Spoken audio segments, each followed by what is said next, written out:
Welcome to another thrilling edition of PremierTwo. My name is Peter. Thank you for joining me on a beautiful day in Tokyo, Japan. So, Generational Welsh. First of all, what an amazing trip. There is very few things I've done on the channel where I walk away from it and I'm not only like super looking forward to it, but I thought was better than I anticipated. The ones that have always exceeded my expectations, to be fair, are almost always Connor things.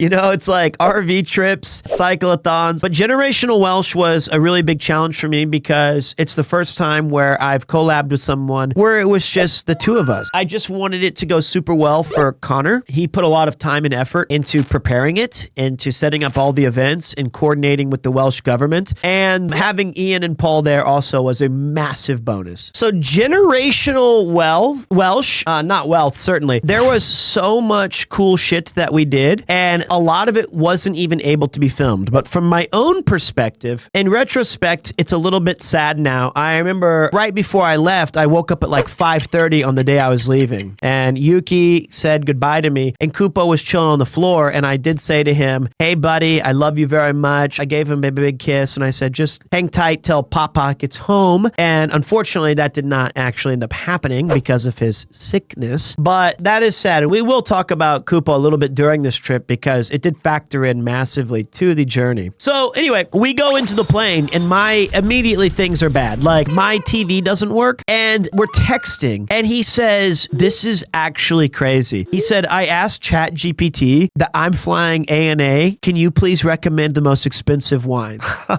Connor's trying all of these great wines. Meanwhile, I had this person come up to me and they said, "Sir, would you like to try one of the business class drinks? You get one per flight." And I was like, "Yeah, you know, I'm supposed to be on business class." And I was like, "I'll have the champagne." And they were like, "Yes, sir," right away. Spoiler for the end of this story. In my 14-hour flight, that shit never came. I can only assume that Connor drank the entire bottle. Anyway, we finally arrive. We arrive at Heathrow and his dad was nice enough to pick us up and drive us all the way down to Cardiff. So we went to Turkish food, great vibes. And because we went to a pub for a minute. And when I was going to the bogs, this guy came up to me and he was like, "You're Pete." And I was like, "What's up, man?" He was like, "Holy shit, what are you doing here?" And I was like, "I'm here for Generational Welsh." He's like, "Oh my God, I'm squirming." And I remembered that's the word he used. If you're watching, brother, I would never use the word squirming. Squirming just gives me the absolute worst, like, visual. Then we went back to the hotel, and man, that was one of my favorite nights because it started with Connor and his parents and me, and around 10:30, Connor was kind of like staying awake barely. I mean, he had it tough because he was drunk off wine for most of his first class flight. So when he finally arrived, he like got sober, then got drunk again, or he wasn't even drunk. He was just kind of like had a few beers. So I don't blame him for being exhausted, but Connor's dad and I, we just went the distance. Like every single time I went to the bathroom, I would come back and he'd be like, "Someone left something there on your table. It's a whole nother pint." And I'd be like, "Oh shit, another pint was left on my table?" So anyway, on day two, we hang out in Cardiff. We walk around the town. It was super fun. That night, Ian and Paul joined the festivities and I went to bed a little earlier than normal, I think. And I'm pretty sure this is where things get kind of hazy for me. The next morning, I knew we had a big day ahead of us. I knew it was going to be big. We're going to the festival. I really want to be on top form. Day one is the most important. It's the thing that most people are going to check out. I'm 92% sure that's the night where my wife called me and she said Kupo's had a relapse. He was totally fine when I left in terms of like his general health. And I got that message maybe 4 a.m. and I'm talking to her on FaceTime and it's very emotional. And the poor cat is just really struggling. And my wife's terrified. He's not eating. He doesn't want to be in the oxygen box anymore. He wants to be with Yuki. And I was like, okay, I can't do anything from here. and I need to sleep. I tell Yuki and I talk to Kupo and I tell him I love him and I say, do whatever you can. That's the nature of having a sick animal, is that we couldn't anticipate when he's going to be healthy and when he's not. Anyway, we go there the first day, and luckily, you know, I was able to talk to Paul and Ian and Connor, and those guys created a very exciting mood for me. And we get to day one, and day one of the festival was, I think, amazing. Kupo things aside, which we'll get back to, we get there and there are so many cool things to learn about Welsh history. A short list of cool things that we did in those 8 or 9 hours. I crushed Connor in axe throwing and bow shooting. Okay, the bow shooting, he was better. We took these hilariously fun rides. We had the BBC interview us, and I made the main BBC. They called me America's most enthusiastic Welshman. So the dancing was amazing. Morris was my favorite. He was so kind with me in teaching me all the dance moves. I also really liked when we were in the rides once, we were facing away from the camera, and this guy came up and he was like, yo, damn, you're cdawgva. And we're trapped in. And his other coworker was like, who the fuck's that? He was like, that's cdawgva. He was like, is he famous? And Connor's like, well, you know, and he goes, how many followers you got on YouTube or whatever? And Connor was like, I don't know, like 3 million. He was like, fuck off. And he was like, no, I do. And then like the guy did this great thing. After he said fuck off and he found out that Connor was famous, he like tucked in Connor's harness a little tighter. I was like, wait, what about Garth Algar? The other guy came by and he was like, can I get a picture, Sea-Dog? And Connor said like, yeah, how about after the ride? And then the ride was taking so long. So the guy who actually recognized him took like a selfie while Connor's like strapped in. And then his friend, who didn't even know who Connor was 2 minutes ago, was like, yo, I got to get one too. And he was like taking a selfie and he has the phone sideways and he's trying to take it. He's like, me and my famous friend. And then I'm in the photo. I'm like smiling. He kept trying to like move the camera where I'm out of it. And I'm like, you, I can't move. I'm stuck in the ride. So then he ends up just turning the camera straight up so that it's him and Connor and not me. Unbelievable. So, okay, day 2 started and we went to Merthyr Tydfil. And that was, I think, arguably one of my favorite days. At least it was the most Pete-focused day. All the day, actually, it's not one of my favorite. Each day had such unique differences that made it special. But the second day was amazing because I got to see what my grandmother experienced. And I got to go to Minas Tirith. I got to go to see places that she worked. I got to get a sense of scale of the town that she walked in for 25 years. I really enjoyed Grandma Betty Day. It was pissing down rain, awful weather, and also during that night, you know, Yuki had called me again at 4 a.m. and it was all about Kupo, and now it's getting into like really bad. So day 2 was sleep deprived, and I was going through a lot of emotional stuff. There was just no time to detox and to like just take it all in. These are 12-hour streams. But I don't think you could tell on the stream. I honestly don't. But then we went to the Penderyn Whiskey Distillery, which was very fun, very knowledgeable. Yeah, I was professional, but man...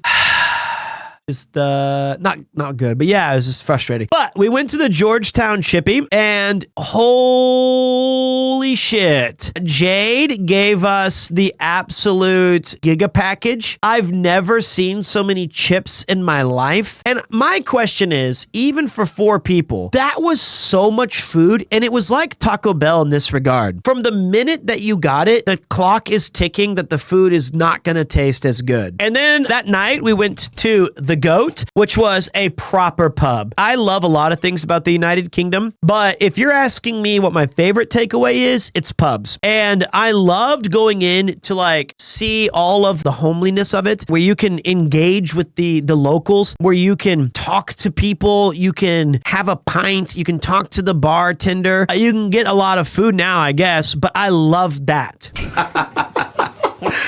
Yeah, this is the perfect pub. Second oldest. I would be here nice, every day. That night, we stayed at a really awesome place. It was up in the mountain. It was like 3 different like hotel rooms, and it was just an incredible vibe. I was kind of toasted. I wasn't drunk, but like I got there, and as soon as we pulled up, there was these rolling hills, which is my greatest takeaway. I'll never forget the insane beauty of Wales. I cannot believe that that people gaslight me into saying that like Wales is a shithole. That's what a lot of people from the UK said. They're always like, oh yeah, Wales suck. It's so beautiful. Oh no, that night was not it. That night was the Premier Inn. That was the worst night of the sleeping. That was the worst one. That because we were still in Merthyr, Tydfil. No, Premier Inn was the first night. So this was right. This was right. Second night was this place, correct. After the goat. And this was the most tragic night for me because I talked to Yuki 10:30 or 11 and I told her, listen, and I knew she was like, Kupo's really sick. What do I do? And I said, you've got to take him to the clinic. If he won't take the medicine from you, he's going to pass. He'll die. And then this is the one regret that I have, but not really.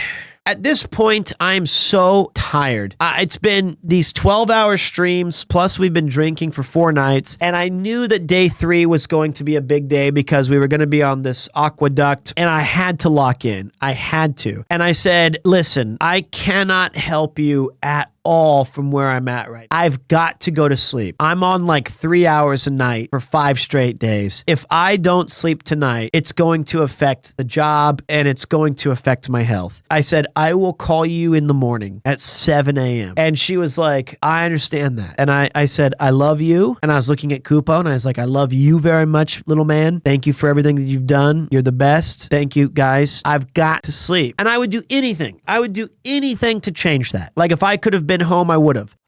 Unfortunately, the reality is I was in a different country. So that was the night that he passed away. And I feel immense regret. And then I woke up to 150 messages. And as I told you guys, and as you saw in the Discord post, it was very, very emotional. He was in his little oxygen cage and he was not doing well and he was crying a lot. And I think Kupo knew he was done. He couldn't do it anymore. He thought it was time. So he decided that, which is rare for cats, he asked, what I assume he asked Yuki was, I don't want to be in this cage. I want to be with you. Please take me out of here. So she took him out. He couldn't stand. He couldn't do anything. And he laid on her pregnant tummy as she held him. And then he passed away in her arms peacefully. You know, and I really regret. He died at like 4 a.m. my Wales time. There's nothing I could have done. So that next day was really tough for me. Everything happened so fast. He passed away. My wife is sending me about 500 messages about funeral photos. It was just really tough to try to be on the boat, but I did a good job. I know I did. So it was like really tough, but the show must go on. So the Aqueduct was immensely fun. Ian is the worst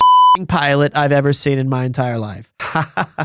And I'm not saying that I would be better, but I will be saying he was awful. And it was so good because he would, every time he barely touched it, it would just ping pong back and forth. Brace!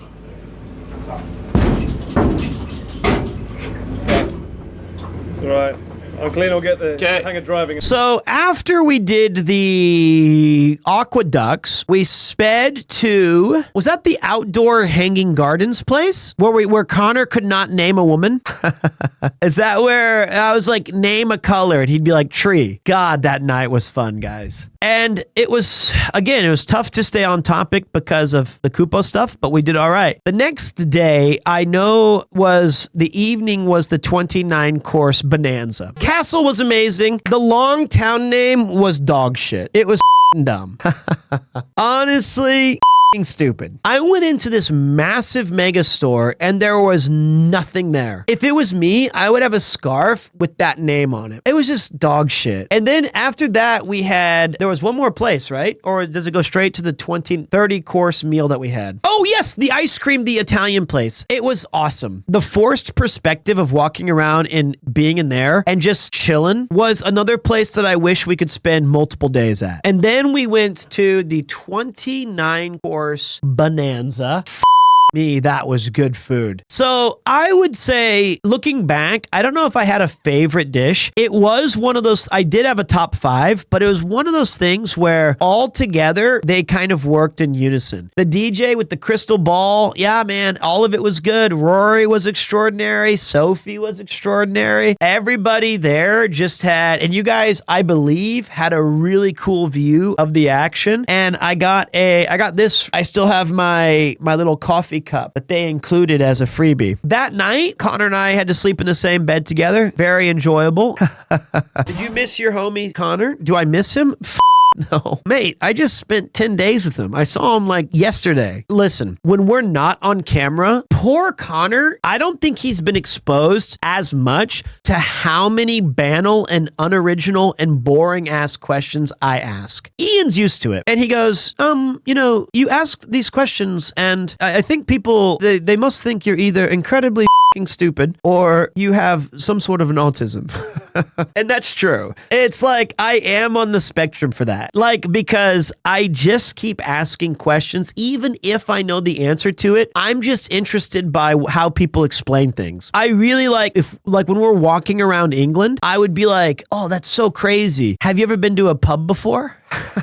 And he'll be like, yes. And I'll say, okay, so you're telling me, and we talked about like things that Pete says is I have the so wait. I say so wait all the time. And then I absolutely go with you're telling me. And then I repeat what they just said. Like Ian will say like, oh yeah, normally people start drinking around 2 p.m. in England because maybe it's before a football match. And I'll go, so wait. You're telling me that people will start drinking at 2 p.m. in England?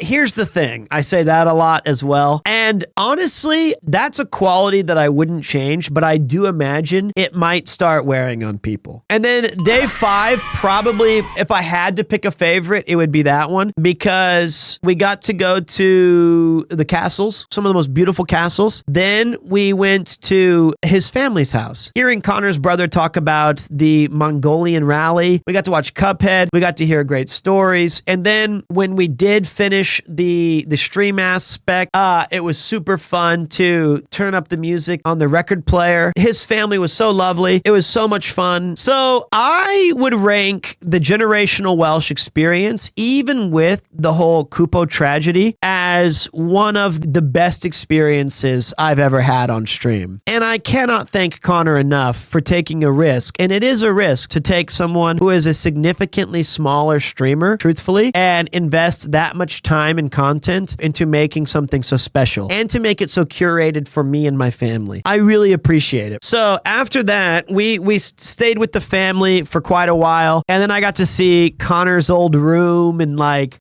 just kind of be a part of his family for another night was incredible. His mom at one point was holding this drink, and she wasn't drunk or anything, but we were all buzzed, and she looked at me for a while and she goes, "You just never stop talking. How do you do it?"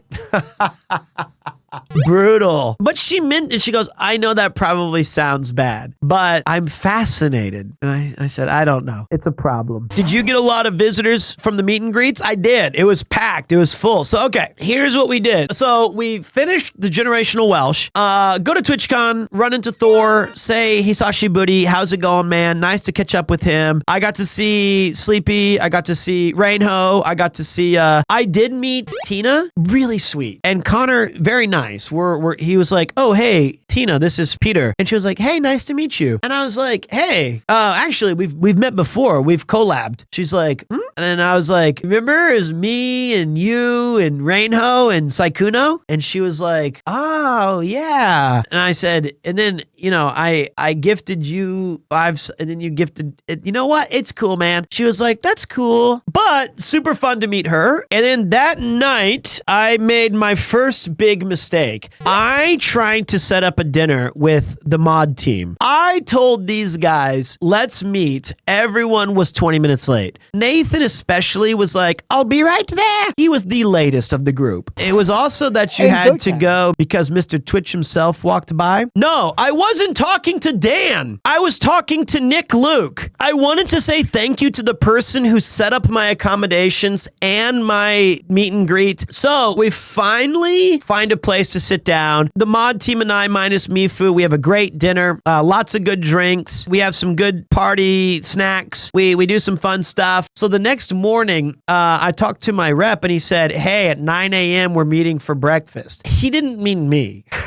He meant like Connor. So I was super early for the meet and greet, which was good because Thor had given me really sound advice saying, hey, I recommend that you go early because if you have a long queue, you can start 15 minutes early, finish 15 minutes late, and it'll be good. Okay, I go to the meet and greet. We met a bunch of awesome people. Unfortunately / fortunately, a lot of people were kind enough to give me like get well soon Kupo things. There was some people who were excited about the baby. Lots of people who were very patient waiting in line. After the round table, I had the event of the year, or at least the one that I like the most, and that is PremierCon. PremierCon is the event that we've had now 4 times. It's basically a celebration, the streamer and more importantly, the community. And it's awesome. It's super great. This year we had over 100 people sign up, but it was a great event. We had these awesome scarves for sale. DG Medic knocked it out of the park. And I think Mifu and Nathan did a fantastic job organizing it. Strayu did an extraordinary job with the wristbands. Oh man, of course, I can't even forget the MVP of the night was Ray McCool. How could I have possibly forgotten? Ray McCool. Yeah, I have several to show. Hold on a second. Look at this. Super PremierCon 4. Then you have these amazing coasters, and if you look at it the second time, it starts in London, goes down to Paris, and then up to Rotterdam. But honestly, PremierCon was amazing. Lots of cool speeches. We had some incredible special guests that came by and supported. PremierCon, amazing, fantastic, full of amazing people. But we packed all of our goods, and then Ian had left in the morning. I was ready to come home. After that, Connor and I did get back to Japan.